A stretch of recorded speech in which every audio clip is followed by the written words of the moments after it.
सुनो, तुम्हारे बाबूजी तो कब के गुजर गए। अब उनका जो सामान है वो पड़े पड़े कबाड़ा हो रहा है। बेच ही दो, कुछ पैसे आ जाएंगी। बात तो सही है। अगले संडे फुर्सत में यही करेंगे। अगले संडे रोहित सारा सामान कबाड़ी को घर बुला के दे देता है। तभी उसकी नजर बाबूजी की पुरानी टीवी पर जाती है, जो इतने सालों तक कूड़े में पड़ी थी, फिर भी चमचमा रही थी। टीवी तो देखो, जैसे एकदम नई हो। हाँ, बाबूजी को टीवी देखना बहुत पसंद था। उनका सपना था कि वो टीवी पे आए। एक बार मौका भी था जब वो अपने गांव के गाने सुनाने किसी चैनल पर जाने वाले थे, पर मैं और मेरा भाई लड़ पड़े और बाबूजी को घर पर ही रुकना पड़ा। चला के देखें क्या? हाँ हाँ, क्यों नहीं, देख लेते हैं। पर शायद ही चले। बाबूजी ने उस लड़ाई के दिन के बाद टीवी देखना ही छोड़ दिया था।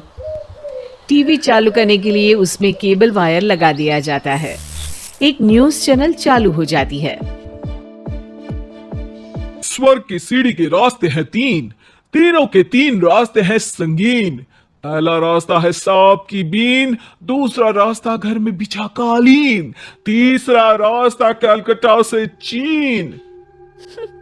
ये क्या बकवास खबर है, कुछ अच्छा लगा दो। अरे आप बोलो तो सही, कोई अच्छी खबर सुना देता हूँ। मेरा तो काम ही खबर देना है। अरे बाप रे, टीवी बात कर रही है। हाँ, ये न्यूज वाला मुझसे। हाँ हाँ, आपसे ही तो बात करूंगा ना, आपके घर में हूं तो। अरे ये सपना है क्या? तुम हमसे बात नहीं कर सकते?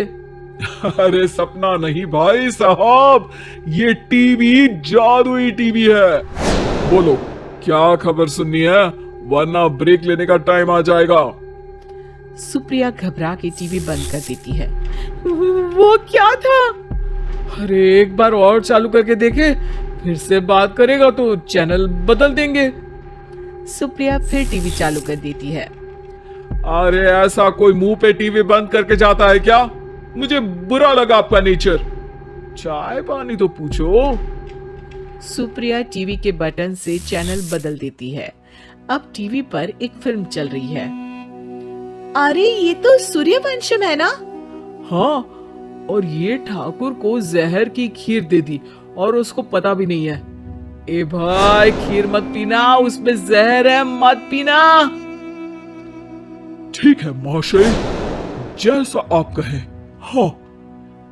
अरे आपकी बात मान ली, पूरी पिक्चर ही अब तो बदल जाएगी। मतलब ये सच में जादुई टीवी है? तभी वहां कबाड़ी आ जाता है। भैया टीवी के 150 रुपए दूंगा, चलेगा? अरे 1.5 करोड़ में भी ना दे तुमको ये टीवी हम। अरे 1.5 करोड़ खरीदने को होते तो तुम्हारे घर में ये पानी चाय नहीं पीता, अंबानी या टाटा के घर बैठा कोल्ड कॉफी पीता। रोहित कबाड़ी का हिसाब करके उसे वहां से चलता करता है और अपने भाई शशिकांत को फोन लगा के बुलाता है। शशि थोड़ी ही देर में वहां पहुंच जाता है। क्या हो गया भैया? अरे बाबूजी का टीवी याद है? हाँ हाँ, जिसमें घुसे रहते थे हमेशा वो, और अपने को कुछ नहीं देखने देते थे। अरे वो अब जादुई टीवी बन गया है। भैया आपकी बकवास करने की आदत अब तक नहीं गई। अरे आपके घर में बच्चे हैं, अब तो बड़ों जैसी बात करो। रोहित जाके टीवी चालू कर देता है। टीवी पर एक जादू का शो हो रहा है जिसमें एक जादूगर है। अब मैं अपनी टोपी में से कबूतर निकालूंगा। श्रिंग ब्रिंग शरिंग बम फोपा फुफी फुपा बाउ। टीवी से कबूतर निकलता है और शशिकांत के सर पर आकर बैठ जाता है। भैया ये क्या हो रहा है? भैया इसे उड़ाओ। ए कबूतर, जा जा कबूतर, चल निकल। अब मैं टोपी में से सांप। सांप सुनते ही शशिकांत कांप जाता है और भाग के टीवी बंद कर देता है। भैया सॉरी भैया, मैं समझ गया ये सच में जादुई टीवी है, पर एक बार और ट्राई करते हैं। पर भाभी कोई दूसरा चैनल लगाओ जिसमें डर ना लगे। सुप्रिया टीवी चला देती है और न्यूज लगा देती है। अरे कितने दिनों बाद मुझे याद आया, बताइए क्या खबर सुनाओ। और ये नया आदमी कौन है? ये मेरा भाई है शशिकांत। ओह यस, वही है ना जिससे तुम लड़ लिए थे किसी बात पे और तुम्हारे बुढ़ाओ पिताजी गुस्सा हो गए थे और टीवी को संन्यास दे दिया था। हैं? तुमको कैसे पता ये सब? इस टीवी में रहने वाले आदमी से लेकर कबूतर तक को तुम्हारे बाबूजी और तुम्हारी बातें पता है, इसलिए तो ये जादुई टीवी है। ये टीवी क्या कर सकती है वैसे? तुम जो मांगो दे सकती है, कहानी बदल सकते हो, खबर बदल सकते हो, कोई चीज मांग सकते हो। अरे भैया, ये टीवी मैं लेके जा रहा हूँ। बाबूजी का लाडला तो मैं ही था ना। अरे ऐसे कैसे? मैं बड़ा बेटा था, अब तक मेरे घर में टीवी थी ना। अब तक कहाँ गए थे पिताजी के लाडले? तुम्हारी गलती का एहसास भी है। अरे भैया ज्यादा ना बोलो वरना भूल गए आपके दांत तोड़ दिए थे मैंने उस लड़ाई में। मेरी बीवी के सामने मेरी बेइज्जती करता है। रुक दोनों भाई हाथापाई पे उतर जाते हैं। रुक, बताता हूं तुझे कि कौन बड़ा है।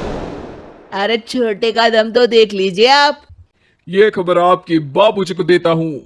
तभी टीवी अचानक बंद हो जाता है। अरे शायद टीवी नाराज हो गया, और लड़ लो, आए बड़े खली बनने। टीवी से एक तेज रोशनी निकलती है और टीवी में बाबूजी दिखाई देते हैं। बापूजी आप इतना चकरा क्यों रहा है? अपने बाप को नहीं पहचानता क्या? ये तो ऐसा ही है बाबूजी। प्रणाम बाबूजी। अरे चुप कर, तुम दोनों ही उल्टे हो। तुम्हारी वजह से मैंने टीवी में आने के सपने को छोड़ दिया, तुम्हारी लड़ाई की वजह से। और तो और, जितना मैं अपनी बीवी को नहीं देखता था उतना टीवी को देखता था, वो भी छोड़ दिया तुम दोनों की लड़ाई की वजह से। और अब मरने के बाद जब मैंने टीवी को जादुई टीवी बना दिया तो भी तुम इसका फल लेने की जगह लड़ रहे हो। अरे तुम तो लायक ही नहीं हो, अब तुमको बाबा जी का ठुल्लू भी नहीं मिलेगा। बाबूजी चले जाते हैं। टीवी बंद हो जाता है। रोहित और शशिकांत गिड़गिड़ा के टीवी के सामने हाथ जोड़ के बाबूजी को बुलाते हैं, पर टीवी सिर्फ धुआं निकालता रहता है।